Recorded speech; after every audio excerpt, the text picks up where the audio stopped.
gender bias is undermining our social fabric and devalues all of us. It's not just a human rights issue. It's a tremendous waste of our world's human potential. By denying women equal rights, we deny half the population a chance to live life at the fullest.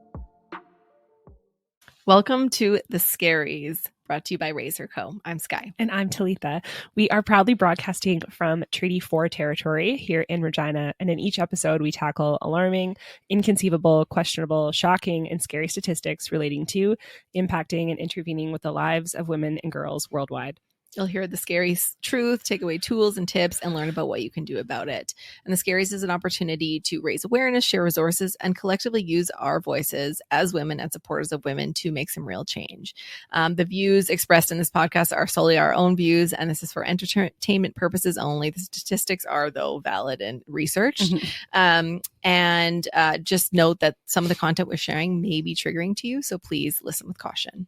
As straight, cisgender, white, able-bodied settler women, we are aware of the privilege we have, and we want to use this platform to spread awareness about the scary reality women from around the world face in different life situations. Why? Because sometimes nothing is scarier than being a woman.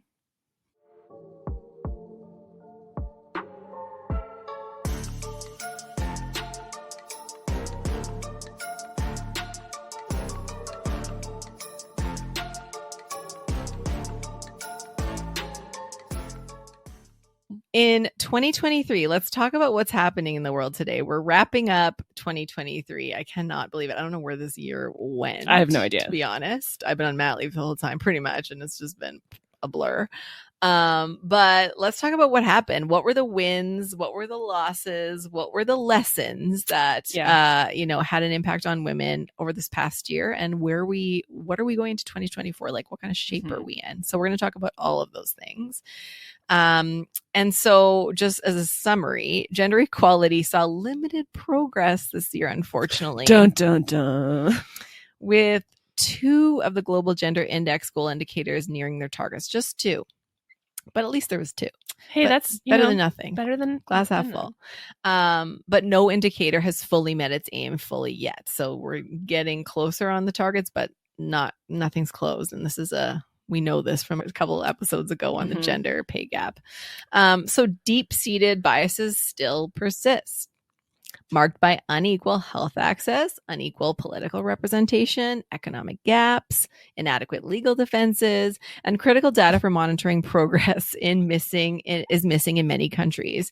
Furthermore, 28 countries do not recognize women's equal rights in marriage and divorce. 28 countries around the world. I feel like this is why we drink.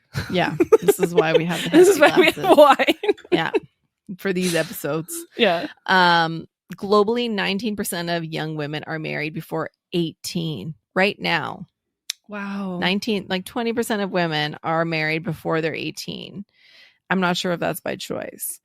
I would say that's probably like accounting for like child marriages. Yeah, exactly. Yeah. And there is a notable disparity in leadership roles, which we'll get into. So when I think about the year, like I said, it's been a blur. I've been sleep deprived for the majority. I still am sleep deprived with a little one. And but what I do know when I think about the year, as I know there's definitely some highs and lows that we can touch on. And I'm sure you all can think back to how it's been. Yeah. It honestly feels like such a whirlwind. Totally. Of a year.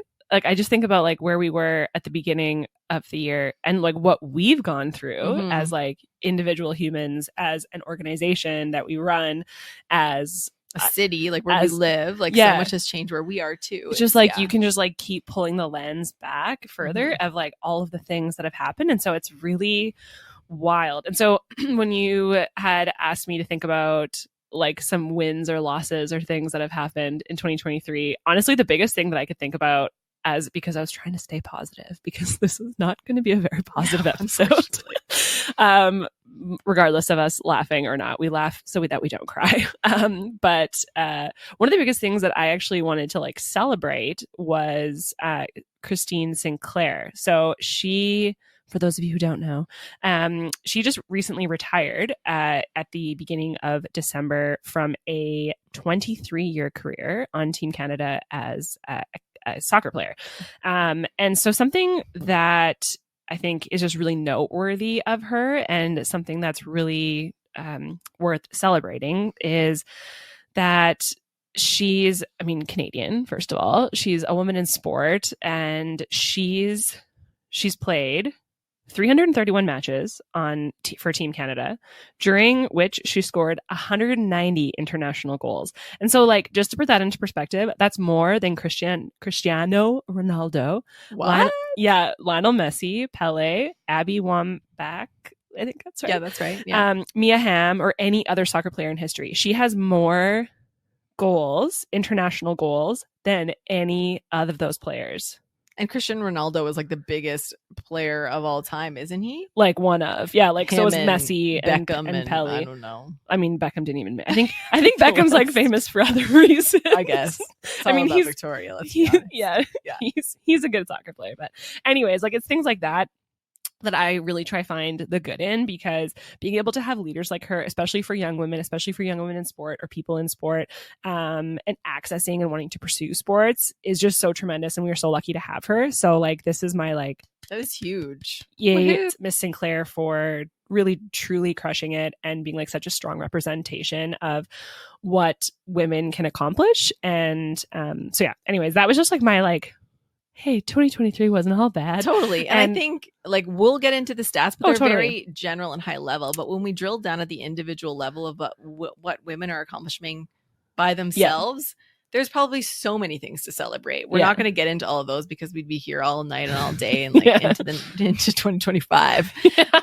But, like, yeah, we can't forget about those individual successes and the ripple effect that they have to, you know, encourage and motivate so many more people to do the same thing. Well, and it's like that, the thing that we talk about all the time in our work with Raise Her, which is that, like, when you can see it, you then believe you can be it. Yeah. And so when you see someone at that level, at that caliber, at that, and, like, also just, like, being like a really fantastic human on top of it, you're like, I can do that. I can dream to be that. So anyways, that was my, like, just little blip of some happiness, and we're going to share a little bit more, but then it just pretty much goes downhill from there. Yeah. So we are going to share some national and international stats, facts, and figures to give you a global perspective of how gender equity has shifted, both forwards but primarily backwards, across many factors in the majority of countries. So we got to start off with the good news, because I feel like it's just going to be a little bit wild, but let's start with the good news, and I'll start with a drink. Have a nice little sip of wine if you drink wine. Skylar does, and needed it to get off. Yeah. So starting with the good news, this is positive, so I'm celebrating. So let's talk about women in global politics. Right now, more women than ever before hold political decision-making positions worldwide. Hey, that's good. Totally. So gender parity is still far off, though, compared to men, but there's more than ever before. So that's huge. So, and this is according to the 2023 edition of the IPU UN Women Map of Women in Politics. Okay. So the data shows that the number of women in political leadership roles, both in government and in parliament, has increased overall, but some regions fall behind, of course. So as of January 1st, at the beginning of the year, 2023, 11.3% of countries have women heads of state. So that's 17 out of 151 countries, monarchy-based systems excluded. Okay. So it's not that much, but still 10%, 11%. Not great, but better than it was ever before. Got to keep that in mind. And 9.8% of countries have women heads of government, so women prime ministers or presidents, which is 19 countries out of 193. Again, we're not quite equal, but we're getting there. This is an increase compared to a decade ago, when figures stood at 5.3% and 7.3%. So, like, almost doubling those from a decade ago. Of all of the regions, of all the countries, Europe continues to have the highest number of countries led by women. They have 16 countries currently led by women, which is huge. That's so crazy. And I think thinking about back to, like, the gender pay gap episode that we did, and, like, that Scandinavian countries are doing so much better, I wonder if, like, a lot of those factors are probably have this to do with it. The top 5 countries that are closest to closing the gender pay gap are in Europe. Yeah. Are in, like, the Scandinavian countries. So makes sense. And, like, Iceland is number 1, and Iceland has a female prime minister. Yep. It's one of those. Makes sense. Yep. So women represent 22.8% of cabinet ministers as of January 1st, 2023, and Europe and North America represent 31.6%. And in Latin America and Caribbean, they represent 30.1%. And they're the regions with the highest share of women in cabinet. So again, not quite equal, but we're getting there. We're climbing. In most other regions, though, women are severely underrepresented, dropping as low as 10% in Central and Southern Asia and 8.1% in the Pacific Islands, Oceania excluding Australia and New Zealand. So, yeah, some areas are doing great, some not so much. Yeah. So only 13 countries, mostly in Europe, like we said, have gender equal cabinets as well, with 50% or more women cabinet members as head of ministries. 9 countries, most in the Oceania and Western Asia, have no women cabinet members heading ministries. So again, those are those ones that are pretty far behind. No women at all. No, none. The data also shows that although underrepresented, women are at the helm of other important policy portfolios, including environment, public administration, and education. So we're leading the key areas, which are super important. Okay, well, that's like, we're leading key areas, but not to be downer. Really? Not to be a downer, but I feel like that's going to be like the line of the episode, not to be a downer. But we've also and although that we've made significant strides for female representation in politics, full democracy needs the equal participation of women in all of its processes. True. So continued violence and threats online and offline against women leaders, candidates, and voters stifle the potential for their voices and knowledge to bring the change that is so urgently needed for economic and social recovery. And I think this is something that we will talk about in a future episode with someone who is in politics, because the violence and threats are rampant. And visceral and totally. I would love to see some. Well, we'll get into the stats, but I know there's a lot of stats on male prime ministers or male presidents as well. But in comparison, there's just when you're a public figure, there's all kinds of positive, negative, trolls, attention, all of that. Yeah. But for female prime ministers, for political figures, it is so much more. Oh yeah. Think about Hillary Clinton when she ran. Totally. Crazy. So yeah, we will get into that. And it actually doesn't surprise me, unfortunately, after we did the episode on cyber violence, and there is tons of room for improvement when it comes to this, and women are disproportionately impacted by it. So anyway, back to the positive, please. Back to the card. At 2023 Women at Work study conducted by Deloitte of 5,000 women across 10 countries unveiled that this year has seen a significant decrease in women who report feeling burnt out. Oh, what's that like? I know. I don't know. Just under 30% versus 46% last year. That's actually a decent. Yeah, that's increase. A good thing. But just wait. Or decrease, wait, I guess. Wait, just wait. It doesn't. Okay, sorry. And respondents say that their overall mental health and well-being is slightly better than last year. So burnouts lower and mental health well-being, okay, a little bit better than pandemic times. Right. Let's be honest, what we're comparing to here. Right. But with this stat, fewer women say they get adequate mental health support from their employers, and several factors point to the persistent workplace mental health stigma. So the number of women who feel comfortable talking about their mental health in the workplace has dropped significantly, though, from last year has dropped from 43% to 25%. That's a huge drop. Oh my God. Oh, in 1 year, 20%, a huge drop for people feeling comfortable to speak about mental health in the office. I think there's also just still such a stigma. And so even if they're it's safe to talk about mental health here, if you're okay, I have anxiety and depression, they're ooh, don't give her any feedback, or don't do anything that's going to put her off the deep end. And then you just feel othered, and you're just then put out on an island. People are walking around eggshells. Yeah. Or even if you're I need a mental health day off, it's oh, they're shopping. Yeah, exactly. No. So sometimes that's what you need, though, for your mental health. That is therapy, 100%. Yeah, it is for me. Yeah. And so with that, fewer women feel comfortable disclosing mental health challenges as the reason they take time off work. Like I said, 39% in 2022 compared to 25% in 2023. The pressure to be always on is also worse, with 37% of women saying they're able to switch off from switch off compared to 45% in 2022. So the burnout stat, I'm just wondering if we're getting better at burnout. So we're just like, we don't notice we're burnout. We're kind of like numb to it. It's because just like we're the used to doing status. more. Yeah. Like we've been doing it for so long that it's just like, oh, this is normal. I can handle it. Like I've just adapted. Yeah. I absolutely believe that. I think that is something that like, I think that people have been so burnt out for so long that you're like, oh, this is just what my life is now. Yeah. Like this. So I don't think I'm burnt out. I think this is just like what it is. But you're like, no, that's no. Yeah, that could be it. So, I mean, it's still in the positive section, but yeah, take it with what you will. I feel like all these positives were like, great, but anyways, let's add some more positive strides, shall we? There's only a few more. So some positive strides made by the Canadian government.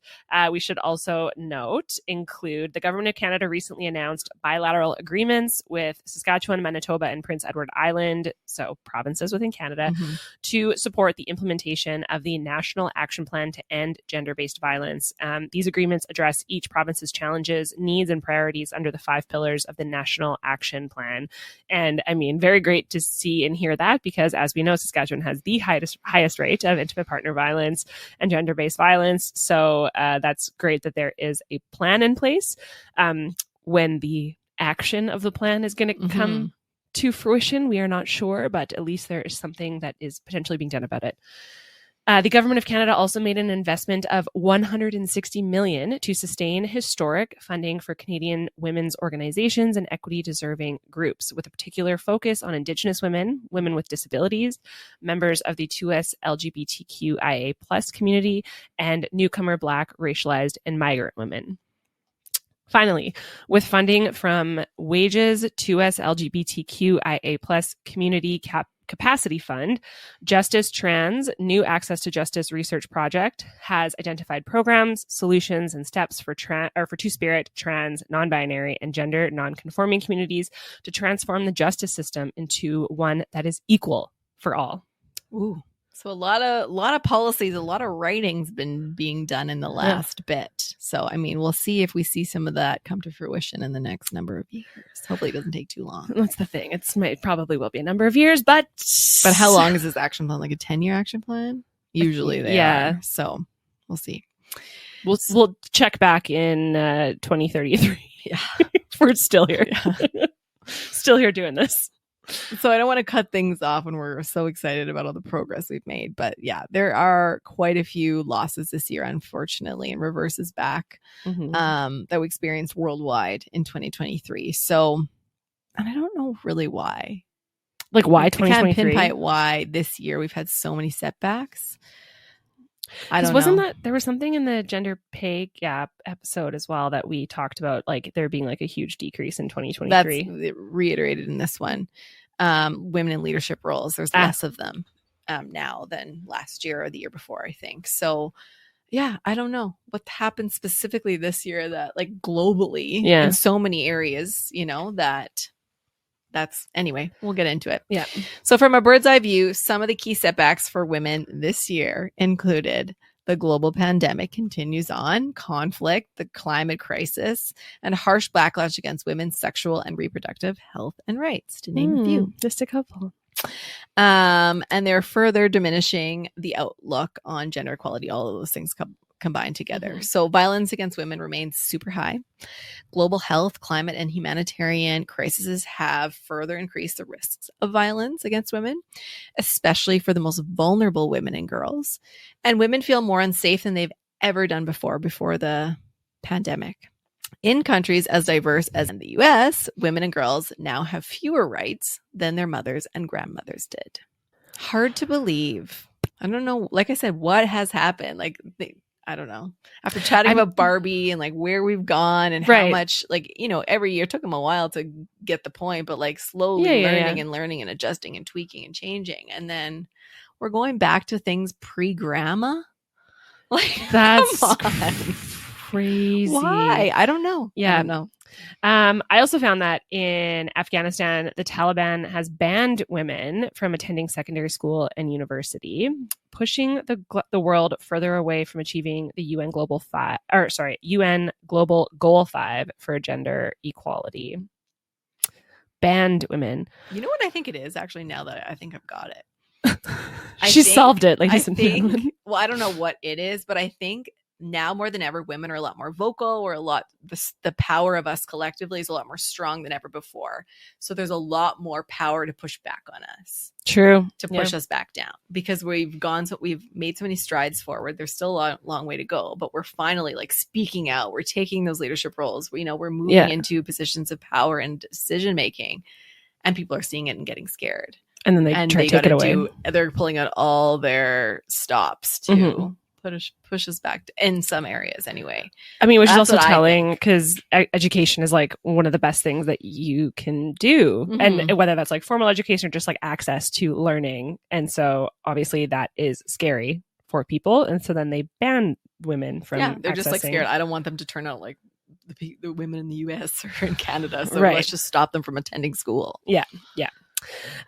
So meanwhile, in Iran, women and girls have been at the center of a nationwide uprising demanding an end not only to hijab requirements, but also to the Islamic Republic itself. So we saw a lot in the news about that. There was a lot of violence, but also a lot of global support, which, I mean, that's what I saw anyways. So that was maybe like a small glimmer of hope on this very sad stat. Yeah. So then in the US, I don't even want to read this one. The Supreme Court voted to overturn Roe v. Wade, a landmark ruling that happened in the 70s that safeguarded the right to abortion access across the US. Since then, at least 13 states have banned abortion, meaning that Americans in these states with regressive anti-abortion laws now have fewer human rights protections than authoritarian regimes such as Saudi Arabia. It's mind-blowing to me that with all the things happening in the world, like wars and poverty and crimes and climate change and violence, like all of those things, we need to spend time on controlling women's bodies. Like, these are the hills that they're willing to die in. These are the things that we need to really focus on, because there's not enough going on. That's like literally our world is burning, and we just need to say no abortions. Like, that's going to solve everything. Come on. You said the world is burning. This is just like, do you know that it's actually called global boiling now? Well, yeah, seriously. So like the world is truly boiling. And they're like, do you know what we should take away is the choice to have an abortion if a woman needs that for herself or not. Yeah. So mind-boggling. When we look at the workplace, we are also seeing a lower percentage of women in decision-making leadership roles than a couple years before. So LinkedIn data in the new Global Gender Gap Report of 2023 shows hiring rates of women in leadership roles has stalled as the world faces continued upheaval, which makes sense. Like, the wars are happening, the world's boiling, and women are like, I kind of I'm not focused on my career. I got to save my family. Right. Yeah. So the report indicates that the rate at which women are being hired into leadership roles has fallen to 2021 levels globally. So back a couple years ago, including in major economies like the UK, US, Brazil, and India. The actual proportion of leadership roles held by women has dropped to 32%, which is the same level as the height of the pandemic in 2020. I always just get so sad about especially, and I know these are like traditional leadership roles in the sense of like where you fall on the hierarchy in an organization, but just like the fact that they don't see value and like further supporting and encouraging and like uplifting women to get into leadership roles. I guess that's why we exist, Sky.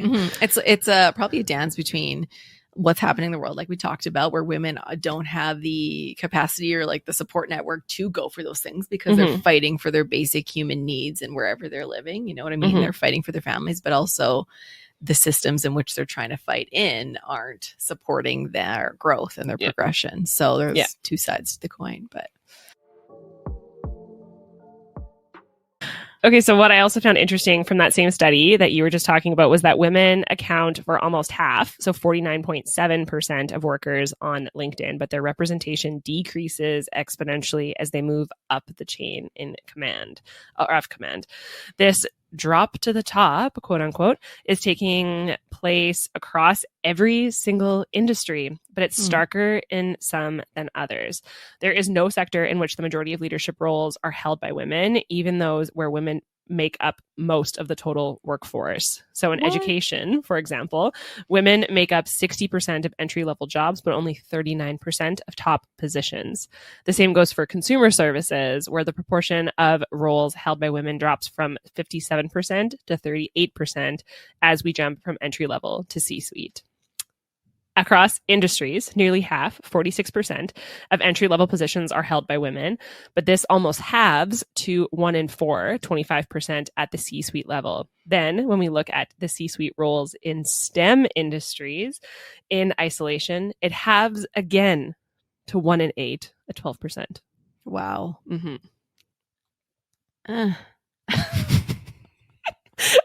There's like just points in episodes where we're just like...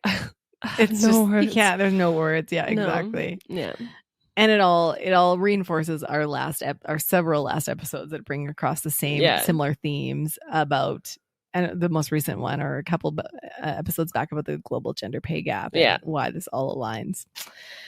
An annual review by the UN Women and the UN Department of Economic and Social Affairs examines the state of gender equality within the framework of the 17 Sustainable Development Goals. At the current rate, we risk leaving more than 340 million women and girls in abject poverty by 2030.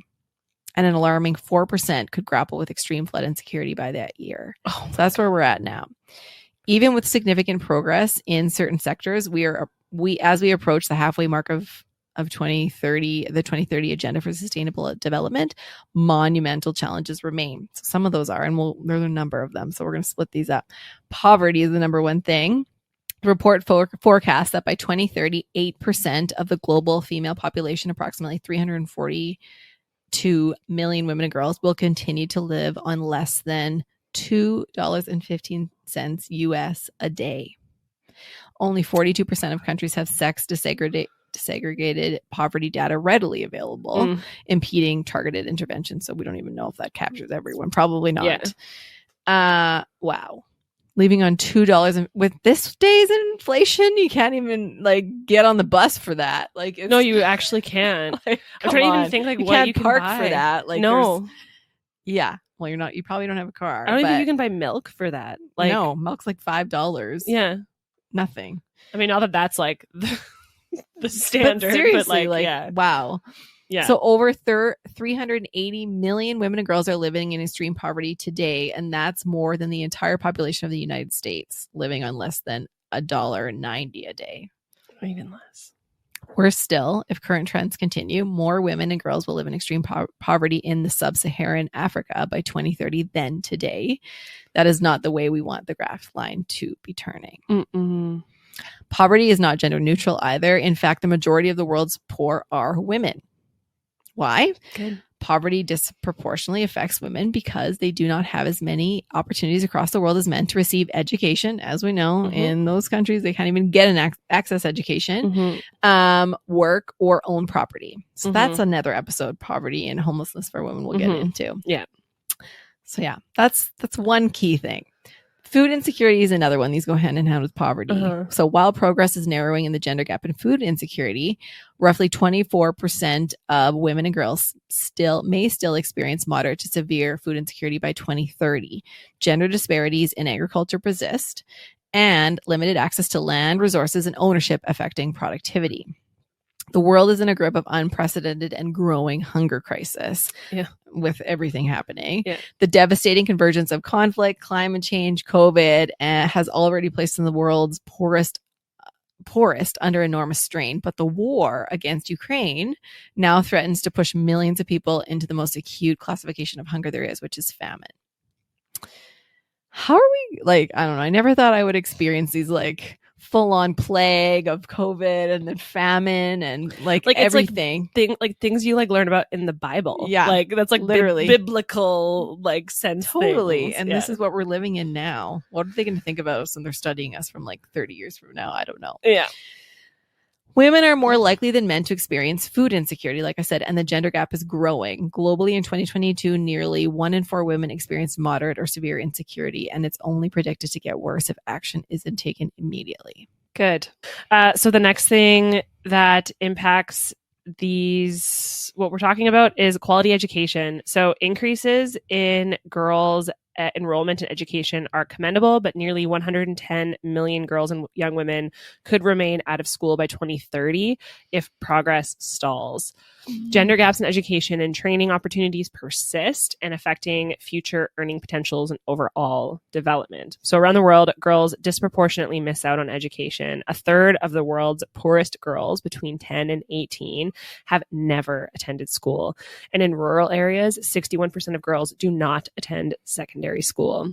The COVID-19 pandemic also resulted in more learning losses for girls than for boys, and saw an increased risk of facing child labor, gender-based violence, early marriage, and pregnancy.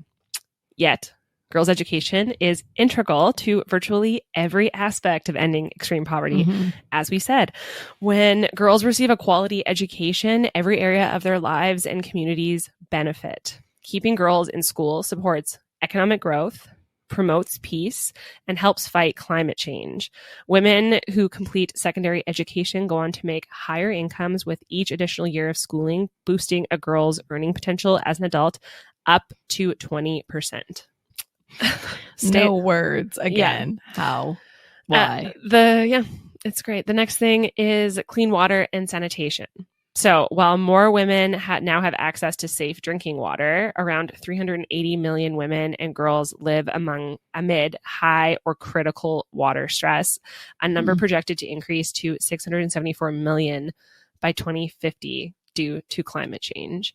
And like arguably, okay, first of all, actually, I think that like access to clean water is a universal human right. Is that not? 100%. And like something I totally take advantage of. Totally. I never think about that. And then there are also like, and this is like the intersectionality of it, but like there are First Nations in Canada that have had like a boil water advisory, meaning like they cannot drink their water for like 20 years. And no one is doing anything about it. So then like, if you can't just like go, that just like impacts your entire way of life. You have to get the Culligans, which costs like $20 for like 2 jugs, and then to get there, you're probably not living like it's a whole thing. Yeah, so like just like having access to clean water, and then obviously sanitation and like clean space. So like, I mean, when you're like on your period, for instance, you need to be able to like clean yourself and like have a clean space, and it not being sanitary and like not even having like clean water to do that. Yeah, it's just, I mean, that's just then like, you're not going to go to school because of whatever. Like it just like keeps piling. Yeah. The last thing that I want to cover is affordable and clean energy. So approximately 340 million women and girls could lack access to electricity by 2030, with clean cooking fuels remaining out of reach for many. Universal electricity could elevate 185 million women and girls from poverty by 2050, and modern cook stoves could prevent 6.5 million pollution-related deaths. So I know that there are like a bunch of like tech startups and different things that are focusing on these like clean energy and like modern cook stoves and that type of thing that they can take into like very impoverished areas. And so, but then having access to that, having the money to like fund those things to then get them to the places, it's totally. But the things like this was never on my radar. Like I would never think of, I don't even hear about this, unfortunately. Like why? What's happening? Yeah. Pollution related deaths, 6.5 million. Yeah. Like what? Okay. So plain and simple, women are suffering across the world. This is just a fact. So try to fight with us as you will. We have pages and pages of notes to tell you otherwise. So there's not a single country in the world that's achieved gender equality after all these stats we shared. Yeah. On a global level, there's been little progress on the gender equality since global goals were signed in 2015. There's been little progress. Almost 10 years. Almost 10 years. A third of countries have made no progress since then. And of these, 18 countries have seen gender inequality worsen, with Venezuela, Afghanistan, Algeria, Belarus, Kuwait, and Ecuador as the worst affected. Things have gotten worse. The worst countries for gender equality in 2022 were Sudan, Yemen, Afghanistan, and Chad, which I think are the same for 2023 from the last couple episodes ago. Yeah. South Sudan has some of the highest rates for forced marriage and maternal mortality. In Chad, child marriage is also widespread among girls, reducing girls' education and resulting in one of the highest rates of early childbearing worldwide. Yemeni women cannot marry or receive health care without the permission of their male guardian and do not have equal rights to divorce or child custody. The legal system has few provisions for the protection of women who experience domestic and sexual violence there, leaving some women vulnerable to becoming the victims of so-called honor killings. This is still happening. The femicides and honor killings, that is going to be something that we have to talk about in another episode. We will definitely get into that. But it's like giving me chills already. Yeah, it's absolutely horrendous. We're going to need a box of wine for that episode. Or get those hats that have you can just wear it. Straws. We do not condone drinking as a way to numb these pains. Drink responsibly, but these are all jokes. This is a joke.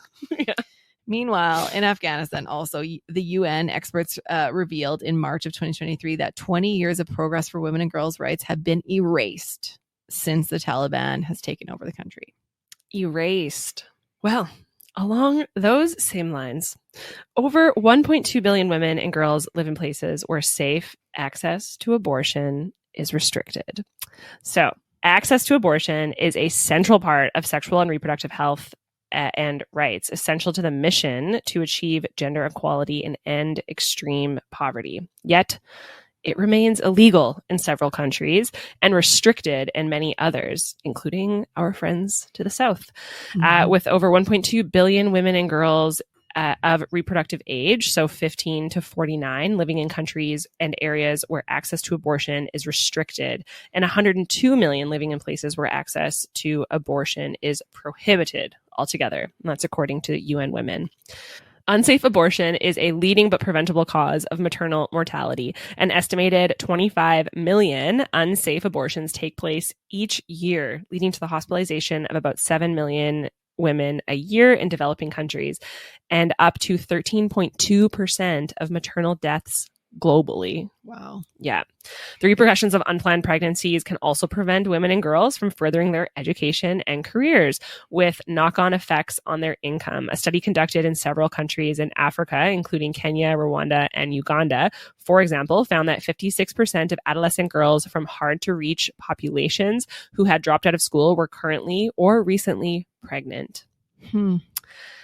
This is actually also something that we want to do in another episode. I feel like every single time we're like, we have another episode coming about this, but this is all something. Of these things. Yeah. I mean, these are still issues we face and they're scary. So we're going to continue to talk about them all. Yeah, exactly. So this is a glimpse of spoiler alerts of what we're going to be getting into later. Yeah. So on that note, 12 million girls under 18 are still married each year. Why? Because child marriage is the formal or informal marriage of a child under 18. So really, most of these are child marriages. Most often, this is the marriage of a young girl to an older boy or man. Child marriage is still prevalent in many parts of the world and is exacerbated during the humanitarian crises. Can be conflicts, pandemics, climate change, with girls from the poorest rural households suffering the most. The UN report states that in 2021, nearly 1 in 5 women aged 20 to 24 were married before turning 18 from across countries. Girls from wealthy families in Bangladesh have been forced into marriages as children. Syrian refugees girls displaced by conflict have been married off before they were ready. American girls from Christian families have been victims of child marriage. And girls living in poverty in Myanmar have been married off to older men in China. So this is happening everywhere. It doesn't matter where you're from, what you do, how much money you have. This is happening all the time. So to eradicate child marriage by 2030, progress must be 17 times faster than it is than the previous decade. 17 times. And that means putting all the resources and energy just into that. So it's obviously going to it's not going to be eradicated by 2030. I actually saw this really lovely post on social, and it was about, I want to say a tribal chief in Africa, and I can't remember which country it is, so excuse me, but and she had spent like so much time just eradicating child marriages. Like she got, I this is a terrible story because I don't have any of the statistics, but like she spent so much time just like eradicating and like getting girls out of these child marriages. That's just like everything that she puts her effort into, and it was a really nice highlight of her. But it was also just like very scary to think about because it's not something that we see every day here, that, you know, like we can see like poverty, and we can see like issues of not accessing abortion, and we can see issues of all of those things, but like child marriage is just something that we don't see every day in Canada, especially because like they have like very strict laws and like more intense protections over it. So then like in those international countries, it gets a little bit more difficult. Totally. From the murder of Sarah Everin in the UK at the hands of a serving police officer to a 19-year-old set on fire after refusing her attacker's advances in India, violence against women and girls is pervasive around the world. If you need more details on this, you can listen to our episode 1. But it's not just violence at the hands of strangers that women and girls have to worry about. It's those closest to them too. So one woman or girl, ready for this, is killed by someone in her own family every 11 minutes. Globally, more than 1 in 10 women and girls aged 15 to 49 were subjected to sexual and or physical violence by an intimate partner in 2021. It's like mic drop there. Like, I don't know what else to say after that. Like every 11 minutes. Woo. Every 11 minutes. Yeah. So then on another scary note, it could take another 286 years to remove discriminatory laws for women and girls. 286 years? Yeah. So, okay. How? What are these laws? So laws that enshrine gender equality, like paying men and women the same for the same work, or prohibit discrimination against women and guarantee equal rights, are all crucial to ensuring women have equal legal rights and protections. But unfortunately, those aren't really alive and well in most countries. No. Gaps remain in many countries, and at the current rate, it may take up to 286 years to secure these legal frameworks. I'm always really interested in how they like calculate these things. Like 286 years, that's also very specific, but like it must just be like the progress. That's true. Like, I don't know, because there's probably going to be so many things that have to change in order for that. So they're like, so they're it's using take those 10 stats, years like, to like, for that to change, in order for this to potentially change, for that to potentially change. So I don't know, but yeah, that's wild. Time. So really, to sum all of this up, gender bias is undermining our social fabric and devalues all of us. It's not just a human rights issue. It's a tremendous waste of our world's human potential. By denying women equal rights, we deny half the population a chance to live life at the fullest. So what can we learn? So we talked about the positives, the few positives. There's a couple. The several negatives of what happened this year, but clearly we can learn a lot. It's never a waste. We're always learning, right? And growing. Hopefully our history's repeated itself, unfortunately, recently. But we can still learn something and take these lessons forward into 2024. So we're going to end on a positive note of what you can do to take action, add these to your resolutions. So let's just share a couple. So number 1, challenge these gender stereotypes. With all the progress we've made, we're still bombarded with gender stereotypes, unconscious biases that all lead to microaggressions, violence, and more. So if you look at the media, advertising, and pop culture, you find them everywhere. Think of the things that people say to you that you're wondering like, ooh, this is cringeworthy. It's not even always easy to challenge stereotypes in the moment, especially when you're at work or you feel uncomfortable and it's like you're someone with different level of power. So for most of us, this really takes practice to challenge stereotypes. Even if you need to think through a response, you can always go back to someone and say, hey, I've been thinking about what you said, and I don't know if you knew this, but this is how it made me feel, and tell them about it. So yeah, just the challenging of unconscious biases, your own and that of others, is going to be a huge mind shift, I think, in general. Yeah. And we need to take that in moving forward. Another thing we can do is model and promote healthy relationship skills. Couldn't we all benefit from this? Honestly, we can all practice and model these skills for our sake and the sake of everyone watching us. So again, just try to model that for your families, for the young ones watching and growing, just the next generation. Kind to each other. Yes. And yeah, everyone's equal. Let's just teach that to our kids. And yes. Build the culture of consent. Another thing that we can share with our families and children. A recent survey of the women, the Canadian Women Foundation conducted, found that even after increased public discussions about sexual violence, only 28% of people in Canada fully understand what giving and getting consent really means. The good news is that many agree that education is key to building stronger and public understanding of consent. So the more we talk about it, the more we listen to podcasts like this, the more you can educate. Consent isn't only about sexual behavior, saying yes and no without pressure. It's about coercion and the misunderstanding. It's all a part of all those things is about consent. So you got to dig a little deeper. Think about all the ways you can open up dialogues on consent, particularly with children. I like that. That's something that you and I talk about a lot. Oh, totally. Especially we with don't our have kids. to give a hug if you're not ready to give a hug. Like, let's not pressure it or a kiss or whatever. Yep. Nope. You have your own space. Yep. Here's another good idea, since we had so many celebrations coming up, Christmas, New Year's, what else is coming in your new year, but repurpose an event with friends and family. If you have something coming up, get your friends and family involved by repurposing that event to fundraise for programs or not charities or things that are driving the action towards equity in your community around the world. I like that. So try that. I know you do that a lot with I do. your son's birthdays. It's always let's adopt a puppy at the same time. I do. Every time we have a birthday party for Haven, it's I always bring a rescue and have rescue dogs there. And then I'm like, hey, if you want to donate and then also just take a puppy home, you should do that. So. Totally. Yeah, we got to start making our birthdays like something about ending domestic violence and all the things. Yeah, absolutely. Let's do that. Yeah. So another option here for you, another action is push for an end to violence. Sounds big, but there's things you can do. So the sheer scale of gender-based violence in Canada is shocking. As we've chatted about, so many women, girls, trans, non-binary people face high rates of physical, sexual, and emotional abuse. Rates are higher for women who face multiple discriminations based on other factors like race, disability, and age. So for years, advocates have been calling for the National Action Plan to end this violence. We have it. Now's our chance to action it.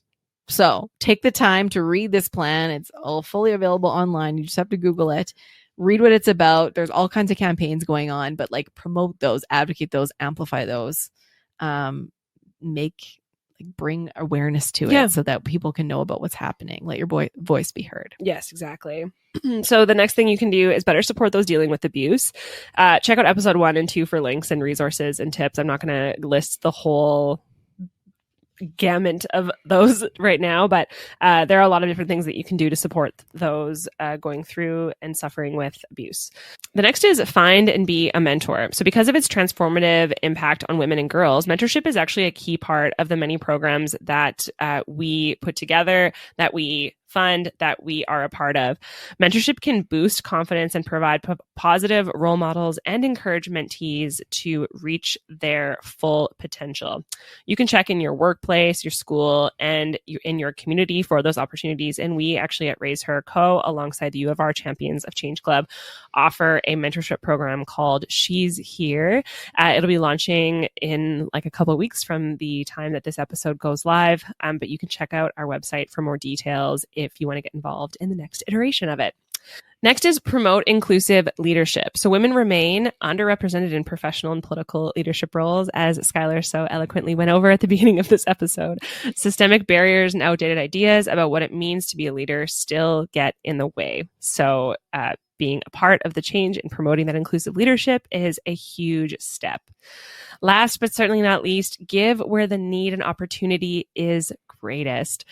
Advance gender equality by donating to grassroots programs, nonprofits, charities, and gender equality efforts in your community. They support those who need it most, transforming lives today and making our communities and our nation a more gender equal and equitable place. So with that, thank you so much for joining us today as we confronted these terrifying but real life statistics impacting women and girls. We are laughing because that was depressing. Yeah. But next year's going to be better. It's going to be better. At the end of next year is going to be a whole new story. Yeah, we're going to be very excited to share all the fantastic things that happened.